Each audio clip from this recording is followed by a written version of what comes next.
Mga taga Mindanao, Assalamualaikum. Mga taga Mindanao, saan kayo? Dito. Alhamdulillah. Magandang hapon sa ating lahat. Ako po si Professor Nurin ng Nakpulapa sa probinsya ng Basilan. Okay ba? So, una-una, bakit kami nandito? Lalo na kami mga kapatid niyong mga Muslim. Ano ba yung magiging ambak naman namin? Kasi parati na lang Luzon. Yung Mindanao halos hindi na napapansin. Nandito ho kami sapagkat yung problema ho ng Pilipinas, problema rin namin. Taxpayer din po kami. Napabayad din ho kami ng buwis. Kung may problema man sa Mindanao, damay din ng taga Luzon, taga Visayas. Pakita lang po natin. Kasi hanggang ngayon, yung usapin ng rebellion, nandiyan pa. Hindi pa natapos. So, kami, ang mensahe namin, nandito kami, kailangan nating magkaisa. Lalo na yung panawagan natin ngayon, labanan itong napakawalang biyang korupsyon na ito. Nang dahil dito, nawala ho ang respeto ng mundo sa atin. Nawala ang respeto ng mundo sa kayumanggi. So kami, sa Mindanao, kami po ay nakikiisa. Kung ano yung nararamdaman ng bawat isa, ng bawat Pilipino, yun din po ang aming nararamdaman. Itong mga ilang nakaraang araw, noong November 13, 14, 15, umikot ho kami ng Mindanao.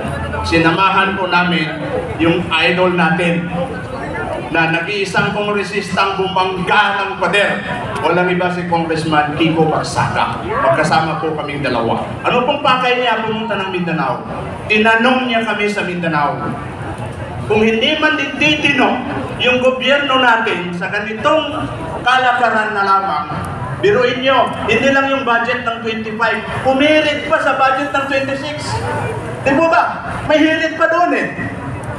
So tinanong niya kami mga taga Mindanao kung sakaling hindi rin titino itong gobyerno na ito, anong magandang gawin ng Mindanao?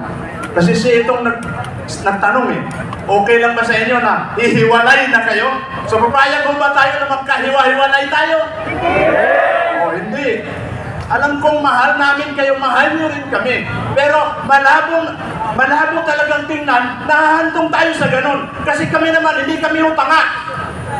Hindi kami tanga. Ang positioning ng gobyerno natin, gagamitin na naman kami. Mindanao is a land of promise. We have a lot of resources. Gagawin nilang sovereign guarantee yung mga minerals namin doon. Dahil sa ninakaw nila ng mga pera. Oh, hindi kami tanga. Ayaw namin. Kami na lamang ang ginagamit. Resources namin ang nauubos. So yun, ang sagot ng taga Mindanao kay Kong Kiko, baligtad. Imbis niya yung magtanong kung gusto ng Mindanao ihiwalay, tinanong siya ng taga Mindanao kung gaano ka kaseryosong ihiwalay kami kung sakali. So hindi ho tayo hahantong sa ganoon sapagkat napakasakit naman na maghiwa-hiwalay tayo. Pero mayroon hong mga formula na pwedeng sabihin, iba ang Mindanao, iba ang Visayas, iba ang Luzon.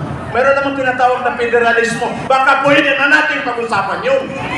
Yes! Baka pwede natin pag-usapan yun. Kasi kami, nakibaka ho kami with all due respect. At para sa kaalaman nating lahat mga kapatid, ako po ay forces ng Moro National Liberation Front. Nasa ground po kami. Ramdam namin ano yung pinaglalaban namin. So, ito na ang panahon. Kung sakali man papalarin tayo at papalarin po tayo, ipagkaloob ng Diyos sa atin ito, mababago natin. Dahil dito sa ating panawagan ay sana po magkaisa tayong suportahan ang ating Panginoong bayan na magkahiwa-hiwalay man tayo, hindi naman na magkahiwalay pabayaan ng isa ang bawat isa. Hindi ho ganun. Sa federalismo, may kanya-kanya tayong pagpapasya. Yun ang maganda. Naiintindihan ng bawat Pilipino yan, pero inuudyong ng marami, hindi daw pwede kasi hindi tatayo ang Mindanao sa sarili niya. Sinungaling sila. Yung Davao nga lang, yung Davao hindi umaasa ng ira nila yun. Kayang-kaya nilang buhay yung sarili nila. And we have a lot of cities na pareho sa Davao ang kapasidad. We have Cagayan, we have Zamboanga, Butuan, Pagadian, Dipolo, Cotabato City, General Santos. etc. etc. Kayang-kaya ho namin, kayang-kaya. Pero pag-uusapan na lang natin, paano tayo magtutulong-tulungan. So, balik tayo dito. Kami po ay nandito upang mag-isa sa sambayanang Pilipino. Sa ngalan ng Moro National Liberation Front, ako po ang kasagubuyang foreign minister nila. Dala ko po ang representasyon ng Moro National Liberation Front dito sa ating pakikilaban nito. Kami po ay nakikita sa inyo at sana ay wakasan nitong pagtitipon-tipon natin maging dahilan.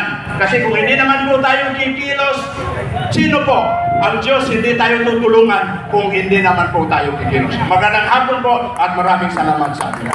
Maraming salamat, Professor Noring Panyong!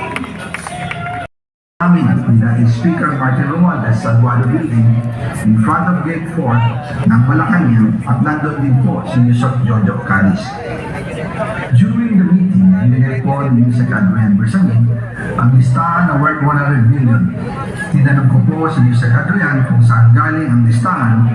Ang sagot niya, galing kay PBBM mismo at binigay niya ito mula sa brown leather bag.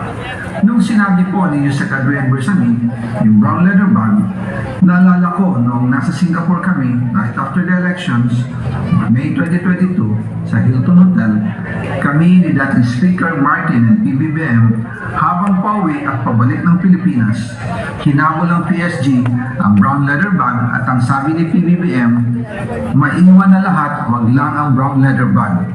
Kaya naniwala ako na utos talaga ito ng Pangulo. Pagkatapos ng ilang araw, I informed sina dating Speaker Martin Romualdez, Sakmina Pangandaman, Yusek Adrian Bersamin, and Yusek Jojo Caris na kung pwede 50 million lang may pasok sa program funds dahil sa sobra ang DPWH funds versus sa DepEd. In practice, hindi pwede na mas malaki ang budget ng DPWH kaysa edukasyon. Yung malas na 50 billion, ilagay na lang sa program funds for the 2025 budget. Dahil Office of the President din ang nagre-release ng lahat ng program funds. Pagkatapos ng isang araw, tinawagan ako ni Sakmina at sinabi ang mensahe ng Pangulo. Ipasok niyo yan dahil pinangako na sa akin ni Speaker Martin yan at hindi na pwedeng baguhin. Kumbaga, ang utos ng hari hindi pwedeng mabalik. Again, I informed the Speaker and asked clearance about the instructions ng Pangulo. At ang sabi niya, wala tayong magagawa. Kaya po nagtataka ako kung bakit sinasabi ni Pangulo na hindi niya makilala ang budget. Samantalang lahat na binawas at dinagdag sa mga ahensya ng gobyerno ay humihingi ng approval sa kanya si Sakmina Pangandaman. Abangan natin ang part 2 ni Congressman Saldi Co. O yan, grabe naman ang revelasyon na yan. Anong masasabi ng ating mga kaibigan?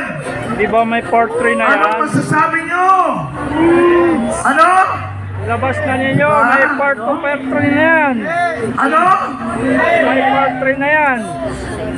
Ano? Init? Ano? Mainit!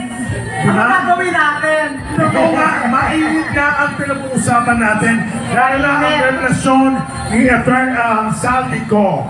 Abangan po natin ang part 2 and part 3 niyan. Talagang ang mga bagay-bagay na tinatalakay ngayon mainit. Totoo Oo. naman yun. Kaya nga kung anong init na nararamdaman nyo ngayon, siya rin ang init sa ulo na nararamdaman natin. Totoo. Lahat tayo pantay-pantay. Pero nako, I'm sure mainit din ang sasabihin nito. Oo. Mainit din siya. So, palakpakan po natin. Palakpakan po natin, syempre, ang susunod po na speaker natin ngayong hapon, Professor Norin Palong. Palakpakan po natin siya. Maraming salamat.